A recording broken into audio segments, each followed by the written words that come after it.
Hoy vamos a estudiar el tema 4 pasos que conducen al infierno, basado en Génesis capítulo 3, versículo 1 al 8. 4 pasos que conducen al infierno.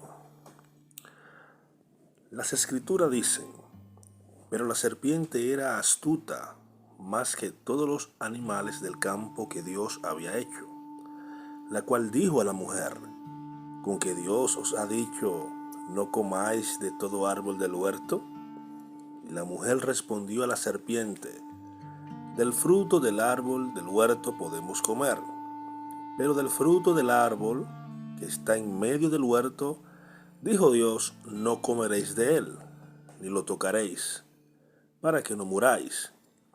Entonces la serpiente dijo a la mujer, no moriréis, sino que sabe Dios que el día que comáis de él, serán abiertos vuestros ojos, y seréis como Dios, sabiendo el bien y el mal. Y vio la mujer que el árbol era bueno para comer, y que era agradable a los ojos, y árbol codiciable para alcanzar la sabiduría, y comió de su fruto, y dio también a su marido, el cual comió así como ella.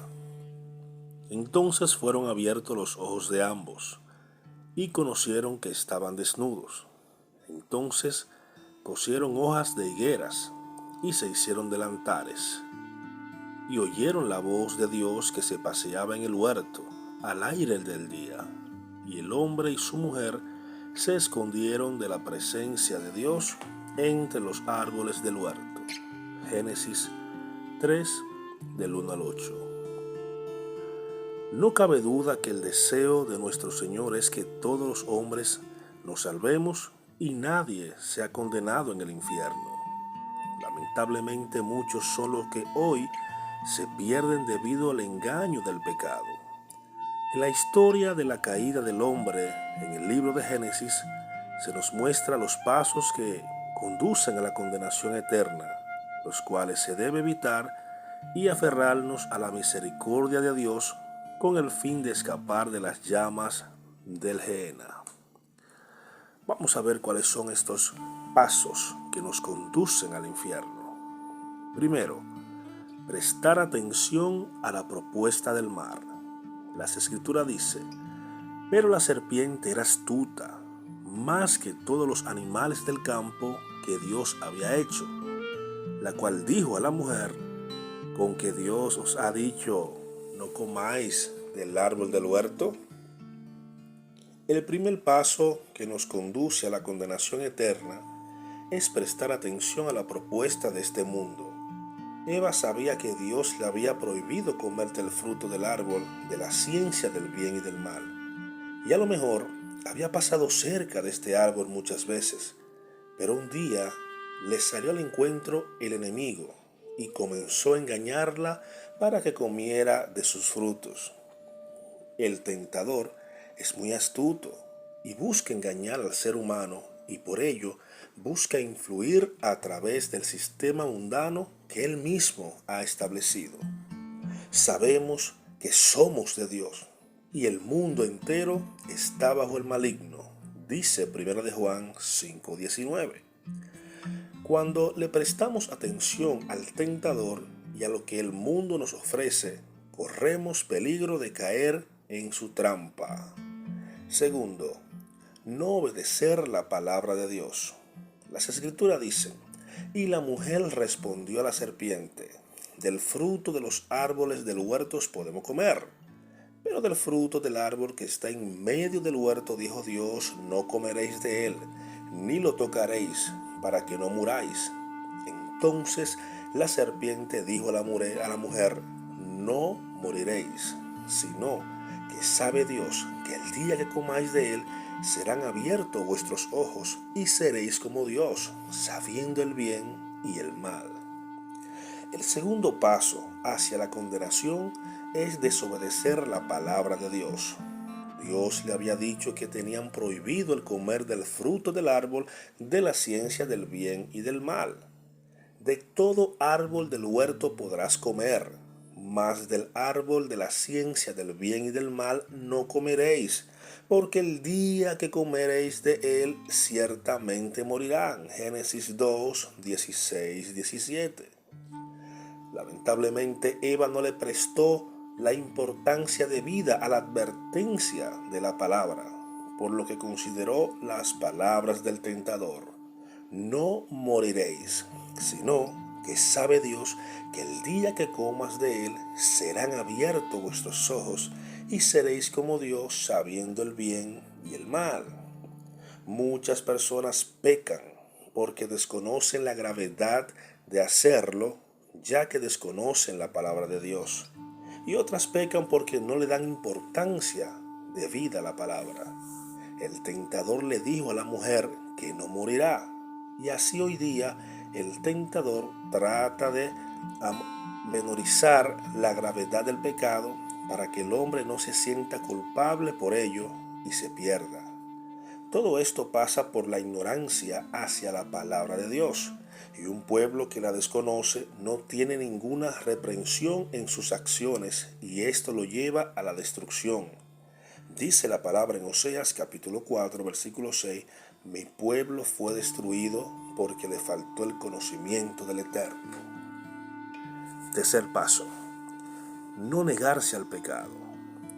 Dice las Escrituras, y vio la mujer que el árbol era bueno para comer, y que era agradable en los ojos, y árbol codiciable para alcanzar la sabiduría.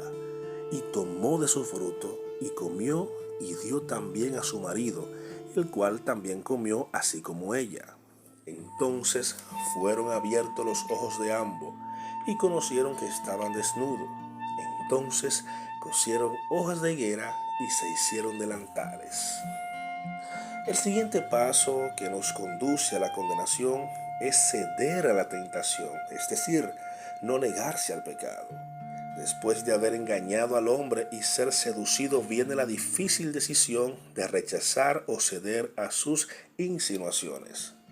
Vemos cómo Eva fue tentada en toda la manera posible, a través de los deseos de la carne, y vio la mujer que el árbol era bueno para comer, los deseos de los ojos, y era agradable a los ojos, y la vanagloria de la vida, y árbol codiciable para alcanzar sabiduría. Eva cedió a la tentación y comió, cayendo en el pecado. Y comió, y dio también a su marido, el cual comió así como ella. Entonces fueron abiertos los ojos de ambos, y conocieron que estaban desnudos. Entonces cosieron hoja de higuera y se hicieron delantales. Aquel día el pecado dio paso a la muerte, y su alma quedó condenada delante de Dios. Hoy en día el tentador tiene de la misma manera a todas las personas, y todo esto proviene del mismo mundo. Dice 1 de Juan 2, 15, 16, no améis al mundo ni las cosas que están en el mundo. Si alguno ama al mundo, el amor del Padre no está en él. Porque todo lo que hay en el mundo, los deseos de la carne, los deseos de los ojos y la vanagloria de la vida proviene del Padre, sino del mundo. No proviene del Padre, sino del mundo. La consumación del pecado lleva a la condenación, y por ello es importante escapar de él, porque en nada nos beneficiará. Si nos damos cuenta, todo esto es un proceso de caída, lo cual inicia con los ofrecimientos de este mundo y del tentador, que pretende engañarnos ofreciendo placer y vanagloria. Busca aminorar las advertencias de la palabra de Dios para que los hombres no sientan reprensión al momento de pecar. Y finalmente, arrastrado por sus bajas pasiones, consumen el pecado, quedando completamente en enemistad con Dios. Dice Santiago 1, 13 y 15. Cuando alguno es tentado, no diga que es tentado de parte de Dios, porque Dios no puede ser tentado por el mal, ni él tienta a nadie, sino que cada uno es tentado cuando de su propia concupiscencia es atraído y seducido. Entonces la concupiscencia, después que ha concebido, da a luz el pecado, y el pecado, siendo consumado, da a luz la muerte. Cuarto paso: no confesar nuestros pecados. Dice las Escrituras, y oyeron la voz de Dios que se paseaba en el huerto, al aire del día, y el hombre y su mujer se escondieron de la presencia de Dios entre los árboles del huerto. Finalmente, la peor decisión que podemos tomar y por lo cual seremos condenados es huir de Dios y no buscar su misericordia confesando nuestros pecados. Cuando Adán y Eva comieron del fruto que estaba prohibido, sus ojos se abrieron y al verse desnudos tuvieron vergüenza a tal punto que cuando escucharon la voz de Dios decidieron esconderse de su presencia. Sin embargo, respondieron al llamado del Señor y no negaron su pecado, aunque se justificaron echándole la culpa a otro. Dice la palabra, mas Dios llamó al hombre y le dijo, ¿dónde estás tú? Y él respondió, oí tu voz en el huerto y tuve miedo, porque estaba desnudo, y me escondí. Y Dios le dijo, ¿quién te enseñó que estabas desnudo? ¿Has comido del árbol del que yo te mandé que no comiese? Y el hombre respondió, la mujer que me diste por compañera me dio del árbol, y yo comí. Entonces Dios dijo a la mujer, ¿qué es lo que has hecho? Dijo la mujer, la serpiente me engañó y comí. Génesis 3, 9-13. Como resultado de su confesión, Dios lo vistió con pieles de animales. Decretó el juicio sobre el hombre y la mujer por haber pecado y anunció la esperanza de salvación para toda la humanidad, el nacimiento del Mesías. Como seres humanos, todos somos pecadores y es importante reconocer nuestros pecados y confesarlos delante de Dios, porque de lo contrario, no recibiremos nunca el perdón de Él. La Biblia nos exhorta a confesar nuestras maldades y al hacerlo, se nos promete la vida eterna. Si nunca lo hacemos, nuestro destino en la eternidad será la condenación eterna. Dice Primera de Juan 1, 9 y 10. Si confesamos nuestros pecados, Él es fiel y justo para perdonar nuestros pecados y limpiarnos de toda maldad. Si decimos que no hemos pecado, lo hacemos a Él mentiroso y su palabra no está en nosotros. ¿Con qué concluimos? El deseo de Dios es que todos los hombres se salven, pero lamentablemente muchos son los que se desvían del camino de justicia y sus pasos lo conducen a la condenación eterna. Por esta razón, no debemos aceptar las propuestas del mundo, obedecer la palabra de Dios para resistir el pecado y buscar la misericordia de Dios a través de la confesión de todos nuestros pecados. Dios le bendiga.